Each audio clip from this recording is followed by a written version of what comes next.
পুঙ্গুং লঙ্ঘায়িতে গিরিম যৎকৃপাতমহং বন্দে পরমানন্দ মাধবম। অথ শ্রীমদ্ ভগবদ গীতা। গীতা কথা। গীতা 18টি অধ্যায় 700টি শ্লোক নিয়ে হলো অখণ্ড গীতা। গীতার আজ প্রথম অধ্যায় অর্জুন বিষাদ যোগ থেকে আমি কিছু পড়ছি। প্রথম অধ্যায় অর্জুন বিষাদ যোগ। ধৃতরাষ্ট্রবাচ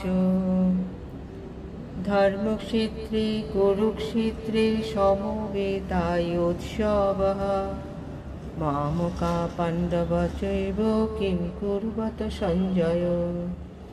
সঞ্জয় উবাচ দৃষ্টা তু পাণ্ডবানিকং ঘোরং দুর্যোধন তদা আচার্যম উপসংগম্য রাজা বচনম অব্রবীৎ। পশ্যিতাং পাণ্ডুপুত্রাণাম আচার্য মহতি চ মুমু বুরাং দ্রুপদপুত্রেণ তব শিষ্যেন ধীমতা। এখানে আমরা দেখতে পাচ্ছি ধৃতরাষ্ট্র তার অমর্ত্য সঞ্জয়কে বলছেন, ধর্মক্ষেত্রে কুরুক্ষেত্রে পাণ্ডব পক্ষ এবং কৌরব পক্ষ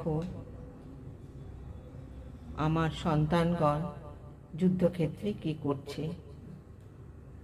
তার উত্তরে সঞ্জয় বলছেন, সঞ্জয় কহিলেন, তখন রাজা দুর্যোধন পাণ্ডব সৈন্যসমূহের পুচ্ছাকারে অবস্থিত দেখিয়া আচার্য দ্রোণের নিকট গমনপূর্বক এই কথা বলিলেন, হে আচার্য, আপনার বুদ্ধিমান শিষ্য দ্রুপদ পুত্র ধৃষ্টদ্যুম্ন এই বুদ্ধ রচনা করিয়াছেন। আপনি পাণ্ডবগণের এই বিপুল সৈন্য সমাবেশ দর্শন করুন। আজ এই পর্যন্তই। গীতার মঙ্গল ধ্যান করে শেষ করছি। যং ব্রহ্মা বরুণীন্দ্র রুদ্রমরুস্তন্নন্তি দিব্যৈস্তবৈ বেদৈ সাঙ্গ পদোপক্রমণীষাদৈ গায়ন্তি যং সামগা ধনুবস্তি তন্তদ্গতেন মনসা পশ্যন্তি যং যোগিনো যস্যান্তো বিদুষুরাসুরগণা দেবায় তস্मै নমঃ।